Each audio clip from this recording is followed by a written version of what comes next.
It is the voice of Indiana County. It's WCCS 101.1 FM, AM 1160, and WCCSradio.com. And our visit this morning with Rhonda Lauritzen is brought to you by Marcus & Mack, voted best law firm and best personal injury lawyer 3 years in a row in the Best of Indiana County contest. Visit them online at marcusandmack.com. The book is called A Child in Berlin, the poignant story of Heidi Posnien and her mother during the fall of Germany. And Rhonda actually knows Heidi, and we get to visit with her today for this amazing book. Rhonda, good morning. Good morning, and Merry Christmas, Indiana. And to you as well. This is a fabulous book. My goodness gracious. We meet this little girl. She was born in 1936. We meet her in 1939. She's already got drama in her life, and it's only going to get deeper, right? Oh, goodness, yes. The story is a personal drama, so it's very relatable, but it takes place in the backdrop as the whole war unfolds.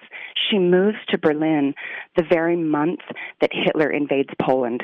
Yeah, and it's amazing to watch not only the transformation of Berlin and of the world as a whole during World War II from somebody who's actually there at the time, but also to watch this little girl, this tiny little innocent girl, grow up in this setting. And then you get to meet her later in life, and she shares her story with you, and you write it for us, and write it, I have to say, so beautifully. This really is a touching story, and it has the potential to really go out of control for this little girl, as I'm sure it did for so many others. But this is an extraordinary young lady. Oh, she is. And you mentioned that I got to meet her, and not only meet her, but have spent the last 5 years interviewing her and growing to love this beautiful woman. She's 88 years old today. So a little bit of a spoiler, it makes in a good way, it makes the hard parts of the story bearable, because I get to see Heidi as this beautiful, funny, wise woman, and she's happy and peaceful here in America. So we know that it has a happy ending.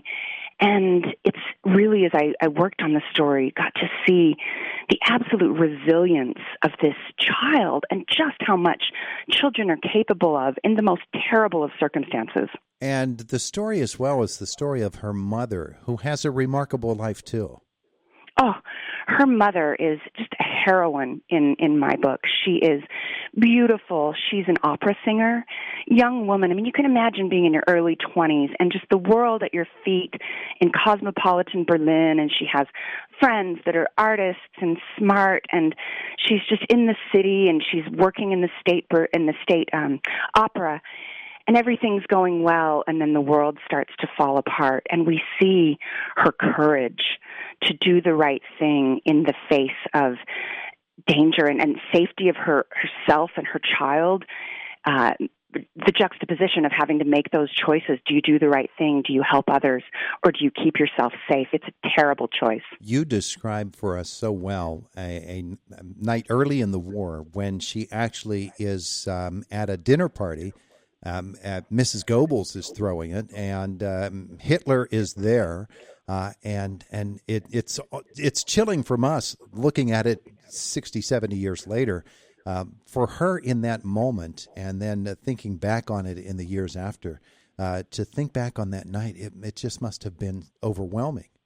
Oh, I mean, at the time, imagine you're this young woman and she's dating a Wehrmacht officer, this handsome guy, and she gets invited to a state dinner with the head of state. I mean, it was sort of thrilling at the time, but that was just before she started to see what was really happening. And I have to tell you, Heidi, she told me the story piece by piece. She's a wonderful storyteller, and she didn't tell me that until we were well into our interviews, and then she told me her mother met Adolf Hitler, and I was like, what? So it was quite a moment, but then shortly after that, her mother starts to see, and she has to make some really hard choices.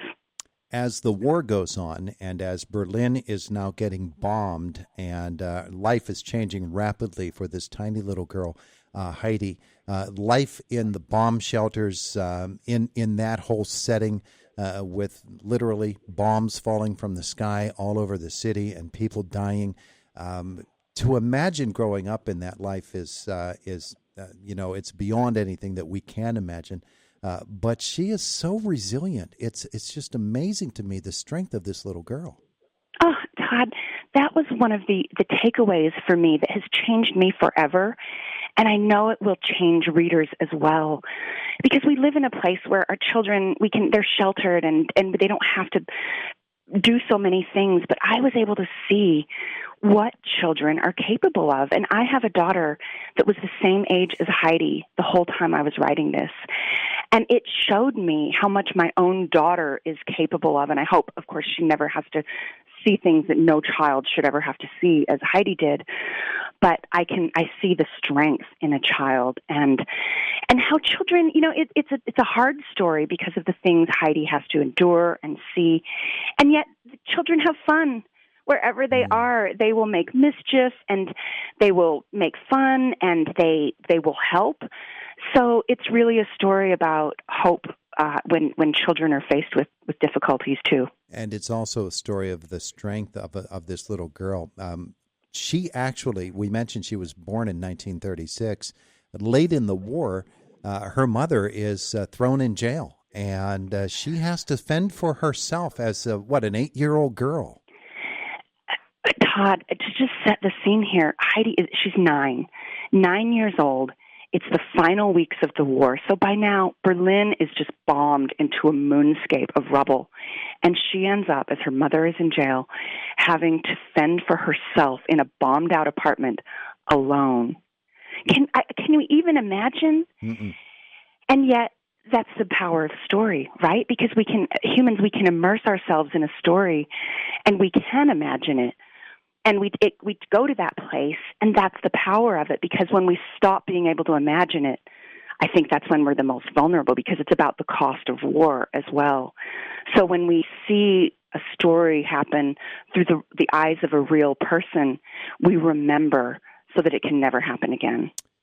Heidi, of course, survives the war. So does her mother. And at the end of it all, you get to actually meet her. Tell me about that. I met her at a time when I was busy. I'm a professional biographer, and I do stories of people. And I didn't have a lot of capacity, and I thought, we'll just do a little story. And I didn't think I was capable of writing a World War II story, certainly, but she just captivated me. She stole my heart.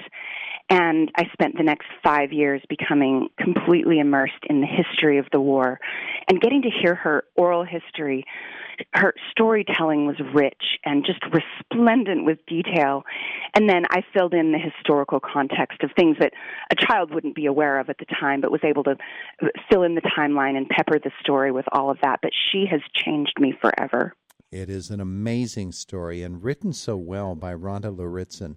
When you decide that you're going to write this book, obviously you need to get not only permission but cooperation from Rhonda or from Heidi. Tell me about the decision to write the book and her buying in on it.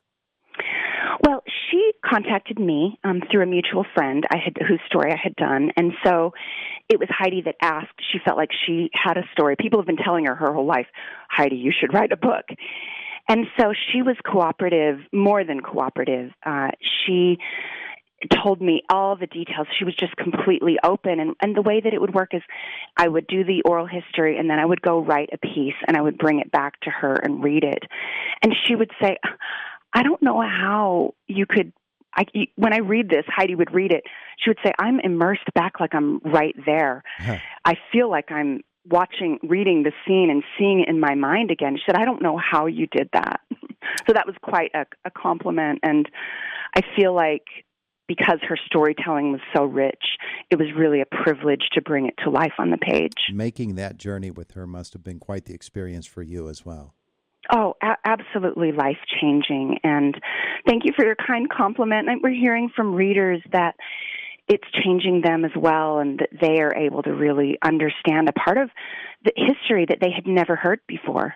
It is an amazing story. It's called A Child in Berlin, the poignant story of Heidi Posnien and her mother during the fall of Germany. Rhonda Lauritzen has been with us. Rhonda, how do we get our hands on this book? Well, it's available wherever books are sold, so you can get it on Amazon. If your bookstore doesn't have it, they can get it. Go. The easiest way is to check it out on Amazon. And where do we learn about you and all that you've done?